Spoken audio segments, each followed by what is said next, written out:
Beleza. Então, o capítulo que a gente desenvolveu se chama Perspectiva Macroecológica em Peixes de Riachos Brasileiros. Ele foi liderado por mim, mas teve a contribuição fundamental da Fernanda Casemiro, que está aqui com a gente no Zoom, da UFG, a Daiane Baile, que também, junto com o Jefferson e o Augusto Frota, são da UEM, todos contribuíram muito. Laís Ribeiro, aqui da UNB, Edson Consignani, que da Federal do ABC, e da Gislene Torrente Vilara, também, aliás, da Unifesp, do Instituto do Mar. Gostaria também de agradecer especialmente os nossos financiadores, né? Nós não estaríamos aqui sem eles, FAPDF, que é a Fundação de Amparo aqui do Distrito Federal, a CAPES, o CNPq, todas essas agências são fundamentais para o financiamento da pesquisa e porque a gente está fazendo aqui com peixe de riachos e na ciência de maneira geral. Então, isso tem que ser muito reforçado. Então, deixo aqui meu agradecimento explícito a essas agências. Bom, eu já falei, já escrevi algumas vezes aqui no fórum que o que nós pensamos em fazer foi alguma coisa mais teórica e meio mãos à obra. Eu não sabia que ia ter essas abordagens em outros capítulos. Eu conheci o título deles, né, mas não tinha conversado com nenhum dos autores a priori. E felizmente, pelo que eu tenho visto aqui, está casando bastante o que a gente fez e vai usar como se fosse um exercício prático que exemplifica alguns desses conceitos que foram tratados até aqui. Então, vamos lá, uma pequena introduçãozinha. Bom, quem não se enxerga nessa situação, né? Se você é um ictiólogo, trabalha com riacho e com peixe de riacho, certamente você vai se identificar com isso. A gente sempre batendo peneira, pulsar, coletando, observando, fazendo um monte de observações dentro do riacho. A gente até brinca, a galera dos pés molhados, né? Porque a gente está sempre com o pé molhado.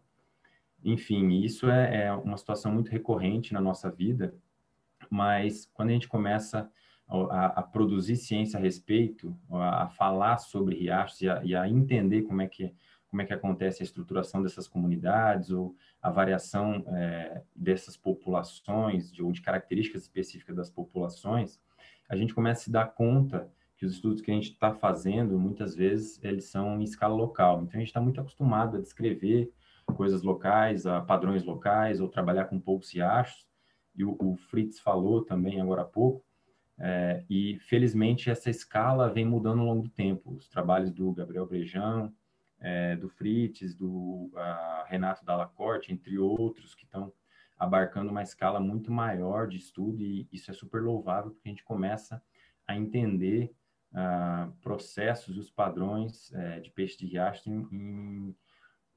abordando outros conceitos e outras teorias. Então, eu trago um exemplo aqui. Óbvio que quando a gente faz essa amostragem em campo, a primeira coisa que a gente se depara e que a gente enxerga é que a diversidade de formas, de taxonômica, funcional ou de características ou atributos das espécies, ela é super variável. Então, eu trago um trabalho super legal aqui, que eu gosto bastante, do Carlos Rodrigues Filhos e colaboradores, da Journal of Biogeography, mostrando que ele faz um comparativo entre riachos da Caatinga e riachos da Amazônia. E ele mostra que os riachos da Caatinga têm, em média, uma riqueza de espécies menor que a riqueza que os riachos amazônicos. Enquanto os amazônicos têm cerca de 10, 15, às vezes mais espécies, o da Caatinga tem bem menos que 10 espécies diferentes por local. O Carlos também mostra nesse artigo, de maneira muito bonita, na minha opinião, que existe uma variação grande dos atributos morfológicos dessas espécies, da variação funcional dessas assembleias, e que existem diferenças marcantes entre os diferentes biomas. Então, ele mostra, na figura aí que vocês estão vendo do lado direito, em verde, que o espaço funcional na Amazônia é muito maior, que os organismos têm uma variação dos atributos muito maior comparado aos riachos da Caatinga, que é essa figura da esquerda em laranjado. Então, o espaço funcional na Caatinga é muito menor. E eles ligam isso, aliás, eles traduzem isso, eles chamam isso de redundância. Então, eles dizem que na Caatinga tem uma maior redundância dos organismos, enquanto na Amazônia tem uma maior especialização. Seriam espécies que estariam associadas a atributos muito particulares, muito diferentes entre si. eles, de maneira muito bonita, associam essa variação a uma diferença histórica. Eles atribuem o passado dos últimos 2 milhões de anos, a variação climática nesses últimos 2 milhões de anos, que aconteceu principalmente na Caatinga, como responsável por esse padrão. Então, essa variação climática, essa mudança no clima da Caatinga teria feito a Caatinga perder algumas espécies, enquanto na Amazônia o clima estável ao longo desse tempo geológico teria favorecido uma variação e a manutenção desses organismos ao longo do tempo. Isso é super legal, porque apesar desse trabalho ainda utilizar o conceito, ou ainda utilizar os métodos que a gente emprega em campo, bater peneira e tudo mais, ele já começa a comparar diferentes biomas, o que dá uma ideia muito interessante do que aconteceu entre esses biomas e para determinar esses padrões que a gente enxerga. Isso, desde quando eu comecei a compilar informações sobre o peixe de riacho, lá em 2013, 2014, eu tinha essa ideia, falei, poxa, a gente sempre fala de biomas, a gente sempre fala da Mata Atlântica, Caatinga, Amazônia, e frequentemente os alunos perguntam qual desses biomas é mais diverso, onde é que tem mais peixe, onde é que tem menos peixe, como é que é a fauna, e eu sinto que falta esse conhecimento básico, por exemplo, de uma comparação entre biomas. Existem diversos pesquisadores na Amazônia, no sul do Brasil, no Sudeste, e por aí vai, com base de dados gigantescas e aumentando bastante a escala de estudo. Mas ainda falta essa conversa entre biomas. Alguns trabalhos estão acontecendo, como o do Dalla Corte, que acabou de sair esse ano. Então, ele usa esse arcabouço teórico, essa base compilada, para explorar diferenças relacionadas a esses biomas. Então, o capítulo que a gente pensou foi mais ou menos nesse sentido. Vamos fazer uma comparação entre esses diferentes biomas que existem no Brasil e falar sobre os mecanismos que geram a diversidade que a gente encontra nesses biomas. Então, nós usamos uma abordagem da macroecologia, que nada mais é do que uma ecologia em larga escala. Então, eu gosto muito dessa figura. Ela representa 3 dimensões onde a gente pode evocar uma larga escala, tanto uma dimensão no espaço, no eixo Y, no tempo e na taxonomia. Então, eu posso fazer trabalhos em uma ampla escala de tempo, com um espaço também amplo. Eu posso fazer um trabalho com muitas espécies em um espaço amplo.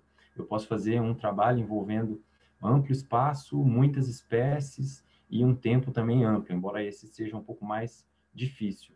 Mas ela mostra que se você fizer um trabalho de poucas espécies num espaço restrito e num tempo super restrito, ele muitas vezes ele não é tão relevante assim, porque você precisa pelo menos ter uma variação em uma dessas escalas.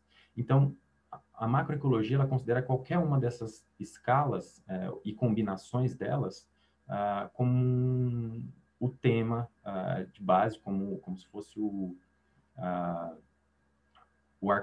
como se diz, o universo amostral de estudo. Então, isso pode ser considerado em qualquer uma delas, qualquer uma dessas escalas.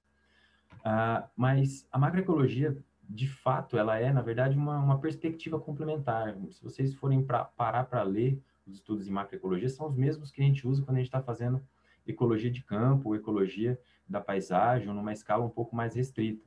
Então, é só uma forma diferente de enxergar. É como aquele trabalho do Carlos, você olhar o conjunto de dados e olhar o delineamento que você tá fazendo por uma outra perspectiva e tirar conclusões de uma forma diferente. Então, por isso eu acho interessante falar um pouco sobre macroecologia, por conta dessa diferença de enxergar a mesma coisa, mas por outras lentes. Então, a forma como nós pensamos em organizar essa estrutura do texto e do capítulo foi da seguinte forma.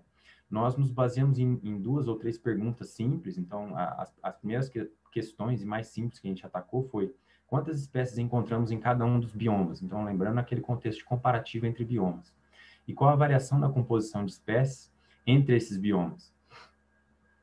Então, nós usamos essas 2 perguntas como base para levantar o capítulo em torno delas. No início, nós fizemos um contexto histórico, uma introdução geral, mostrando o contexto da ecologia nos últimos 50, 60 anos, mostrando que havia uma busca por generalidades, que havia heterogeneidade na resposta. Então, às vezes, o mesmo experimento era repetido em diferentes locais do mundo e as respostas encontradas eram diferentes. e também existia uma demanda muito grande até o final do século passado de estudos com impactos em larga escala, que a gente tinha um, um, um conflito entre o que a gente fazia de fato, que era muito pequena escala, com os problemas ambientais globais que a gente estava começando a lidar. Então, existia esse contexto histórico. Então, nesse sentido, a gente abordou no outro tópico, na introdução, uma definição, a gente deu um contexto histórico da definição da macroecologia, falou um pouco sobre dessa larga escala, envolvendo qualquer uma daquelas dimensões que eu acabei de comentar, e também utilizando múltiplos organismos. E demos alguns conceitos básicos para o pessoal começar a entender e entrar no clima da macroecologia para a gente avançar. Em função disso, nós utilizamos, como eu falei,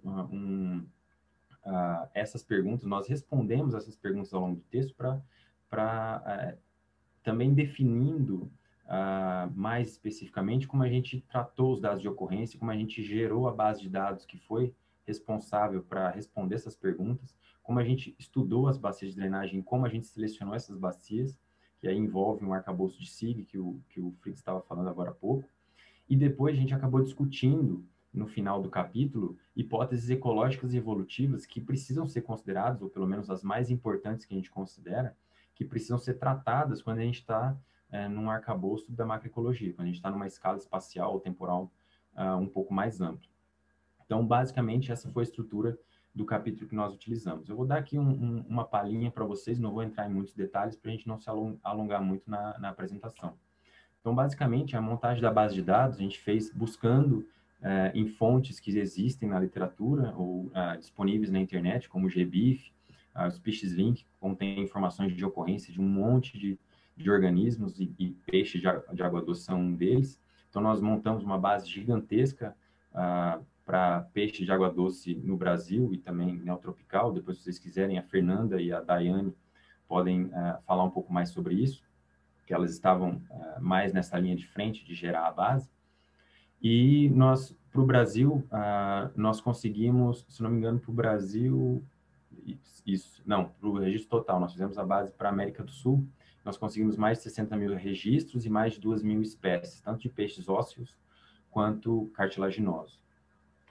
Depois, nós utilizamos a Hydrobasin, que é uma base de dados de 2013, que está disponível, que informa a base de dados em diferentes escalas, não a base de dados, mas a bacia de drenagem em diferentes escalas para o mundo inteiro. Então, você consegue, por meio desse conjunto de dados, e desde da bacia mais fina, das menores que existem em um local até as bacias mais amplas que envolvem os maiores rios em uma determinada região. Então, nós selecionamos aqui cerca de 3.400 bacias dentro do Brasil, principalmente riachos associados de primeira a quinta ordem. Então, a gente vai voltar naquela discussão que a gente teve sobre a definição de riachos, a gente fez o corte até quinta ordem, mas eu dei uma olhada nos resultados até terceira ordem e provavelmente os resultados que eu vou apresentar se mantêm. Então, em função da nossa definição, a gente vai poder ter uma consistência nos nossos resultados. E só para vocês terem uma ideia, em geral, essas bacias têm menos de 500 quilômetros quadrados. Eu precisava definir como fazer o recorte, como selecionar essas bacias, excluir os grandes rios e ficar somente com os riachos. Então, a gente precisou trabalhar também com a área dessas bacias para fazer esse recorte. Então, está aí na figura B, tem um exemplo, todos esses pontos cinzas são as bacias de drenagem que nós selecionamos no Brasil inteiro, e no C tem um foco aí na região sul, onde vocês conseguem ver os polígonos dessas bacias de drenagem. Então, o que nós fizemos? Nós casamos esses dados de ocorrência com as bacias de drenagem e associamos as ocorrências a cada uma dessas unidades, dessas bacias dentro do Brasil. E separamos, obviamente, essas unidades em função dos biomas. Então, eu vou começar a atacar as questões que a gente colocou no começo em função dos biomas. Então, a primeira análise que a gente fez, uma análise simples, uma curva de acumulação de espécies, mostrando a riqueza total em função do número de bacias acumuladas no total, vocês têm aí essa curva cinza, na Amazônia em preto, no Cerrado, Mata Atlântica, nos Pampas, no Pantanal e na Caatinga. Eu não fiz distinção, não excluí nenhum bioma, eu só tratei todos eles juntos. Essa figura é super informativa porque ela dá uma ideia não só do número de espécies total que a gente encontra, na Amazônia certamente a gente deve estar falando de mais de 1.000 espécies associadas a riachos, enquanto no Cerrado e na Mata Atlântica a gente está falando de poucas mais de 500 espécies, mas ela também dá uma ideia de ranking. Se a gente fosse fazer um corte, a gente poderia dizer que a Amazônia é o primeiro bioma mais rico, com mais espécies de riachos, depois viria o Cerrado e em seguida a Mata Atlântica. Pampa, Pantanal e Caatinga, eles têm uma riqueza muito menor do que esses três biomas, então eles estão lá embaixo, quase imperceptíveis nessa escala. Uma outra informação interessante que mostra é que de todos esses biomas, o Pampa e principalmente a Mata Atlântica são aqueles que aparentam já ter chegado a uma possível estabilidade. Óbvio que eles têm uma certa inclinaçãozinha, mas provavelmente aumentando o esforço de coleta nessas regiões, a gente vai encontrar pouquíssimas espécies. A gente vai encontrar espécies novas, mas possivelmente nem tanto, porque a gente aparentemente já está chegando em um certo platô.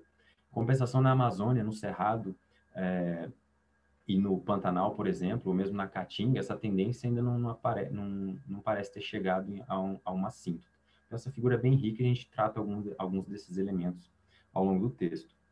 Nós também fizemos um recorte, nós calculamos a riqueza de espécies em cada uma das bacias que nós encontramos em cada um desses biomas. Então, está aí uma comparação à direita da riqueza de espécies em log, com a média do desvio padrão em cada um delas, em cada um desses biomas. Então, a gente pode enxergar aí, por exemplo, que a Amazônia ela tem uma riqueza média de quase 10 espécies, só que ela é super variável. Tem riachos que podem chegar, ou bacias de drenagem que podem chegar até mais de 100 espécies.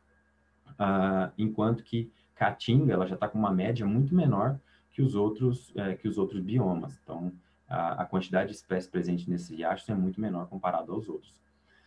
Então, a gente usou também esse comparativo para discutir algumas questões que podem estar envolvidas nessas diferenças de riqueza dentro dos biomas e também entre biomas. Nós também utilizamos uma análise de similaridade, nós calculamos a semelhança taxonômica, a similaridade entre as bacias presentes em cada um desses biomas, e calculamos a média dessa similaridade. Então, cada uma dessas bolinhas coloridas representa o valor médio de similaridade taxonômica em cada um desses biomas. As barras representam o intervalo de confiança. Então, de todos os biomas, a menor similaridade é, obviamente, na Amazônia, tem cerca de 5% de similaridade média entre as diferentes bacias. Cerrado e Mata Atlântica têm, em seguida, os dois menores índices de similaridade. Os maiores índices são reportados na Caatinga, que tem cerca de 10% de similaridade, mas os maiores mesmo estão presentes no Pantanal, com mais de 15% de similaridade, e no Pampa, com uma similaridade quase 20%. Então, o que causa essa similaridade? De maneira geral, a gente pode concluir que essa similaridade ela é baixa entre os biomas, menos de 20%, mas ela é variável e tem alguns, possivelmente, conceitos históricos e evolutivos dentro de cada um desses biomas que contribuíram para esses padrões que a gente está observando. Por último, nós também nós plotamos, na verdade, a similaridade entre bacias em função da distância geográfica dessas bacias. Aqui nós utilizamos a distância euclidiana entre as bacias e a gente fala um pouquinho, menciona um pouco a questão da distância aquática. Então, daqui a pouco a gente pode falar mais sobre isso se vocês quiserem. Então, essas retas, elas representam o quanto a similaridade ela diminui em função da distância geográfica entre essas bacias. Esse gráfico, que é chamado de distance decay, ou diminuição da similaridade em função do espaço, ele dá uma ideia interessante de diversidade beta. Quanto maiores são as curvas, quanto mais intensa é essa queda, maior é o valor de diversidade beta. E ele também permite comparar essa diversidade de fauna, essa diversidade beta dentro dos biomas, em uma escala espacial única. Então, por exemplo, se a gente comparar a uma distância geográfica de 1.000 quilômetros, por exemplo, a gente sabe quais são os biomas que estão tendo uma diminuição de similaridade mais intensa ou que tem um valor de similaridade mais baixo ou mais alto a uma dada distância geográfica. Então, ele dá uma ideia do quão dissimilar é a fauna em função do espaço que a gente tem entre essas bacias. Então, aqui a gente encontrou 3 grupos diferentes, principalmente ligados à Caatinga e o Pampa, que tem uma curva de diminuição na similaridade super intensa. Então, lá ela começa com cerca de 30% de similaridade, com bacias super próximas. mas quando a gente está a 1.000 quilômetros de distância, bacias a 1.000 quilômetros de distância, a similaridade já está da ordem de 5%.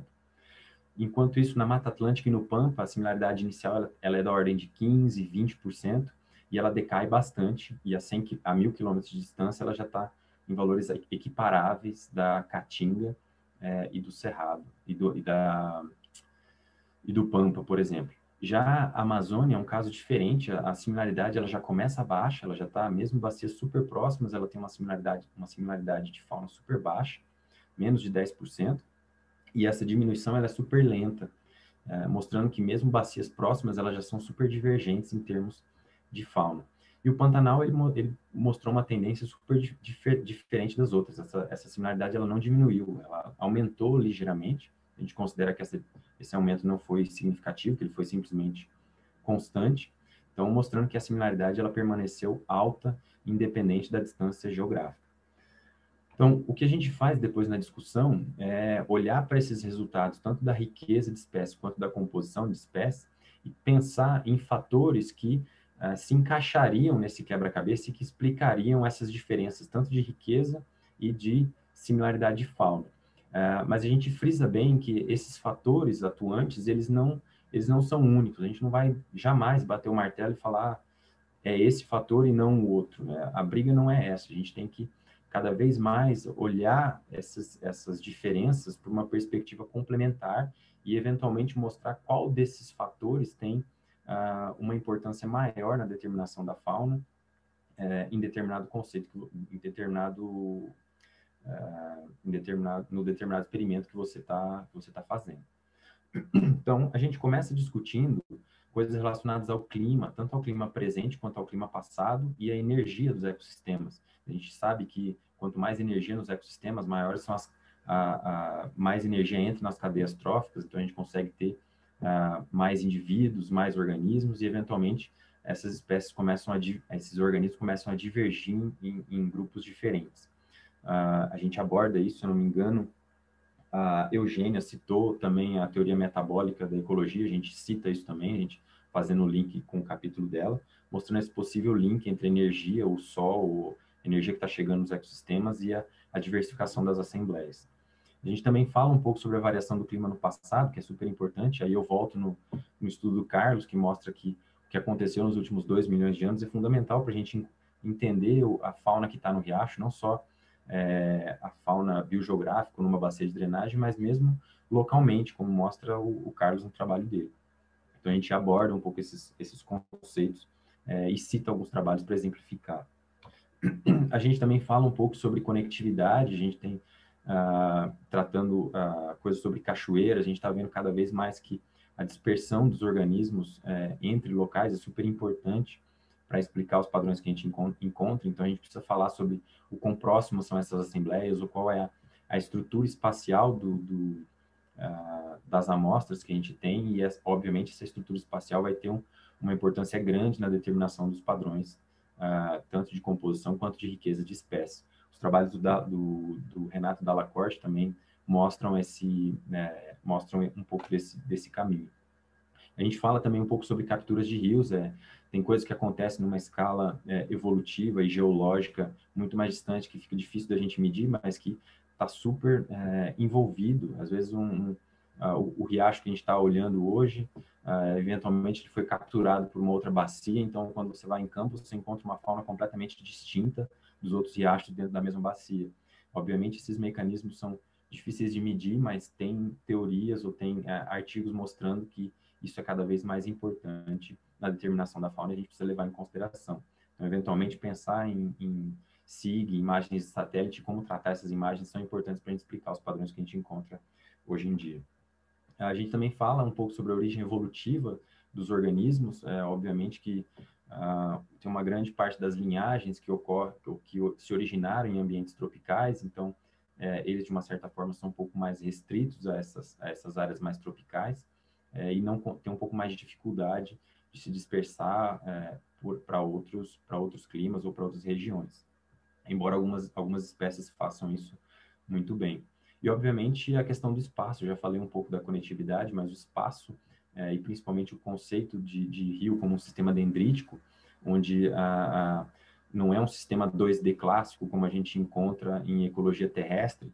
Ele tem propriedades físicas que determinam a fauna e que são super importantes porque vão determinar a capacidade de dispersão dos organismos e a chance deles chegarem em um lugar ou outro. Então, a gente tenta abordar um pouco esse fator e referenciar para os alunos e para os leitores ficarem atentos a isso. Então, nesse momento do texto, foi que eu falei que a gente conseguiria incluir alguma coisa sobre genética, linkando com essa questão do espaço dendrítico e linkando principalmente com o trabalho da Andrea Tomás, para fazer aquela ligação entre a genética e os padrões que a gente encontra hoje em dia. E, por último, a gente fala um pouquinho do acaso também. Muitas dessas coisas não são explicadas por nada. A gente, às vezes, teima em pensar que todos os padrões são determinísticos, mas, na verdade, quando a gente olha algumas análises de comunidade, seja em média escala ou larga escala, a gente se depara com acaso, tendo uma força gigantesca nos padrões, e a gente não pode desconsiderar. Obviamente que a gente não entra muito em detalhes, mas a gente traz questões, por exemplo, enfatiza a teoria neutra, que é um arcabouço teórico importante dentro da ecologia, que lida, ou pelo menos dá essa importância do acaso, para a gente começar a entender mais esse processo, sentir mais à vontade em falar sobre o acaso nos nossos trabalhos. E é isso, eu gostaria de terminar agradecendo a atenção de todos, mandando um abraço para a galera do YouTube e dizer que nós estamos à disposição. Se vocês quiserem falar mais sobre isso, ou o pessoal do YouTube, se vocês quiserem estudar mais esses temas ou falar mais sobre esses temas, todos nós ficaremos à vontade em conversar com vocês, então não deixem de nos procurar. Eu coloquei também aqui o link do meu site, mas pode entrar em contato com qualquer uma dessas pessoas, a gente vai falar bastante sobre isso. E é isso. Muito obrigado a todos.